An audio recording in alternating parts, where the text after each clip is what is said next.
Du plastique qui flotte à la surface, des déchets qui émergent à cause des récentes pluies. Suite à une autorisation préfectorale, Lafarge verse dans cette ancienne carrière des gravats provenant des chantiers marseillais. Objectif de l'industriel, réhabiliter le site avec des déchets inertes, non toxiques selon le groupe. Mais nous avons des doutes, c'est-à-dire que des aérosols, de peinture, du polyester, des bouteilles de plastique, pour nous, c'est pas inerte.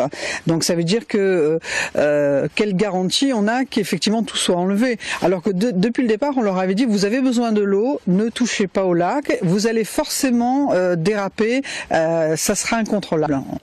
Le collectif de défense de la Nert a alerté la préfecture et demande l'arrêt total du déversement de déchets dans le lac. Il propose qu'il soit entreposé dans un lieu comme celui-ci, une ancienne carrière qui n'a jamais été réhabilitée. Retour sur le site dans l'après-midi.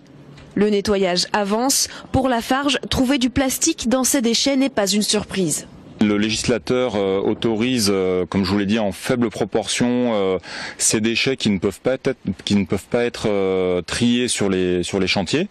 Et bon, on peut regarder finalement le ratio par rapport au volume et au tonnage qui ont été mis dans l'eau depuis le départ. La proportion de plastique, alors forcément elle est visible puisqu'on les retrouve en surface, mais la proportion est très faible. Lafarge doit installer en début de semaine prochaine un nouveau barrage flottant pour retenir les déchets. Aucun gravat ne sera plus déversé dans le lac d'ici là. Au fil du temps, l'eau est devenue une ressource indispensable pour Lafarge. Elle sert notamment à arroser les pierres engendrées par l'activité. Une installation demandée par les habitants et obtenue grâce à la concertation avec l'industriel.